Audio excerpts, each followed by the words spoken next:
I know many of you out there don't love Mondays, but we try to ease the new week for you. Try to help you land in as soft and gentle a manner as possible.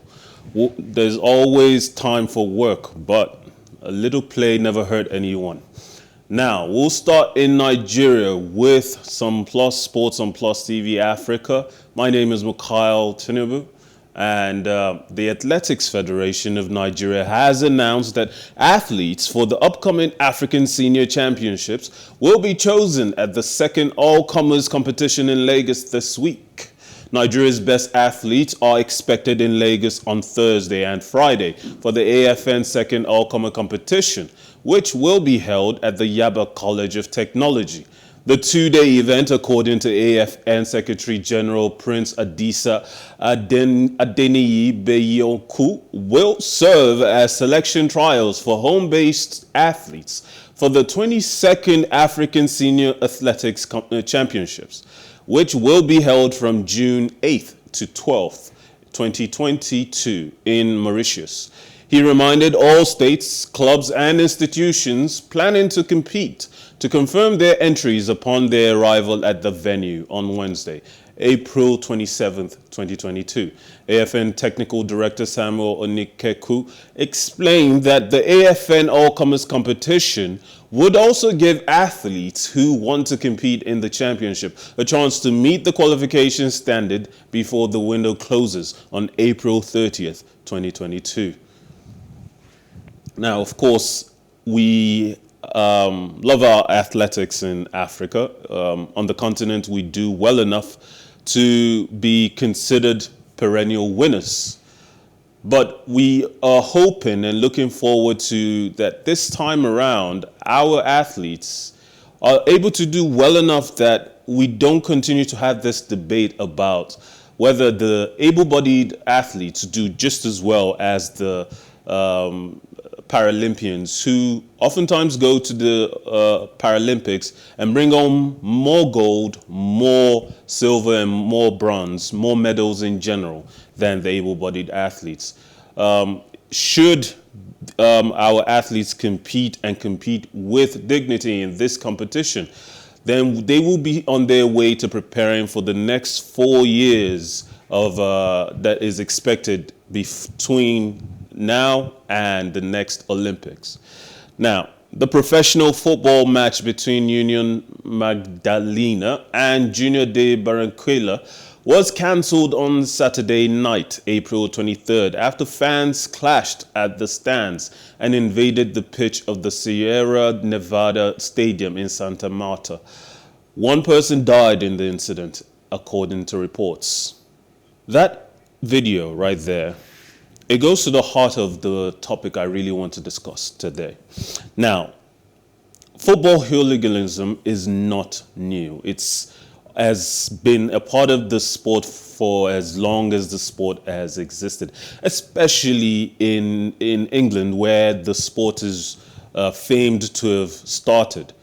Now, recently, we saw that in the match between Castina United, there was pitch invasion by the fans who, for whatever unjustifiable reason, decided to not only attack the opposition team's players, but burnt their bosses.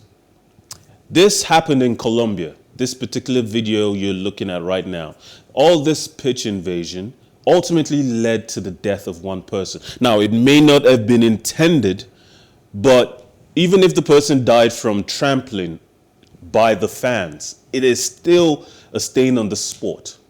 And it begs the question, why do we continue to hear stories like this? Are the administrators and the government not doing enough to maintain security on the grounds? Obviously, the FAs will do what they always do. They will deduct points, they'll fine teams. But what is the root of the problem when it comes to football hooliganism? The Manchester United captain, Harry Maguire, recently received a death threat in the form of a potential bomb delivered to his home. It caused him to sit out the match against Arsenal. No matter what your feelings are about whether a player is doing well on the pitch for his club, it is no justification for why that player should fear for their lives. Recently, another player in Brazil this time, Willian, the former Chelsea and Arsenal star, had his family and himself threatened after his team lost their local derby. That kind of behavior on the part of fans can raise concerns for players, give a lot of players a desire to leave the game early, and rob us, the larger population of football lovers, the opportunity to continue to enjoy all of the brilliance that some of the very best players in the world bring to the sport. Thankfully, in England nowadays, football hooliganism isn't as openly in your face. There aren't plenty of instances where gangs go head to head and fight in the streets or in pubs right after matches, but it's still a problem. And it's a problem everywhere in the world. Recently, and even last year, players were killed in Brazil, in Colombia, just because the fans did not appreciate the effort they put in their matches. We can only ask, not just for ourselves as fans, not just in Nigeria or in Africa, but worldwide, that governments take a more staunch approach to stamping out this issue of football hooliganism. Now, on to Chelsea, where Antonio Rudiger will leave the Premier League club when his contract expires. At the end of the season, manager Thomas Tuchel said after his team's 1-0 win over West Ham United on Sunday, April 24th, which the German player missed due to injury. Sanctions imposed by the British government on Chelsea's Russian owner Roman Abramovich following Moscow's invasion of Ukraine have left the club in limbo ahead of their impending sale, as they cannot hand out contracts or buy new players. Centre-back Rudiger, who joined from Italian side AS Roma in 2017 and won the FA Cup, Champions League, Europa League, UEFA Super Cup and Club World Cup at the London side, has been on Spanish giants Real Madrid's radar. Rudiger's fellow defenders Cesar Azpilicueta and Andreas Christensen are also out of contract at the end of the season. Final bids for the club, which was put up for sale by Abramovich, were submitted earlier this month, with several high-profile names in the groups hoping to buy the team. Now, Rudiger has been a staunch wall of a defender for Chelsea for the last few years. He started under Antonio Conte, gained a new lease on life after falling out with Lampard, and came to the fore of the defensive structure at Chelsea when Tuchel took over. He has been such a loyal servant, and even recently, he turned down a £10 million offer, £10 million a year that is, from Manchester United. We all know Manchester United is suffering a great deal of defensive woes these days, and Antonio Rudiger would have been a prized asset, and he could have asked them to give him anything he wanted, and they just might have. He is one of the few strong world-class defenders in the world right now, and having a player like that on offer available for free would have been enough of a reason for Manchester United to give him a blank check. But for the love that he holds for Chelsea, he has decided not to do that, not to take up any contract with any club in England. And it looks more likely he will head to Spain with either Barcelona or Real Madrid, his destination. Now, Arsenal cut Chelsea's lead at the top of the Women's Super League to 1 point after easing to a 3-0 win at Everton on Sunday. The Gunners knew they were 4 points behind Chelsea going into the match, with the Blues beating Tottenham earlier in the day. But they were ahead just before half-time as Australian Caitlin Ford managed to stay onside and beat Sandy McIver in the Everton goal. There were second half goals for Beth Mead and Jordan Nubbs to seal the points in Liverpool. The result means there are 3 games left in the season for Arsenal to try and overtake leaders Chelsea's 1-point advantage.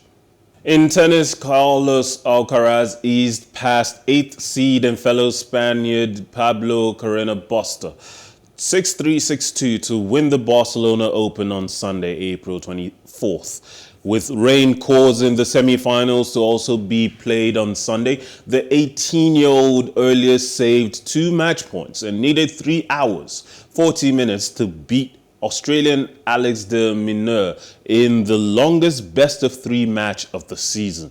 In the final, however, the 5th seed did not face a break point and converted 4 of his 10 break chances en route to victory in 1 hour and 6 minutes. Alcaraz, who has now won 3 titles this season, is set to climb up to 9th in the ATP rankings on Monday, April 25th, making him the youngest player into the top 10 since Rafael Nadal, who achieved the feat exactly 17 years ago after also lifting his first Barcelona trophy.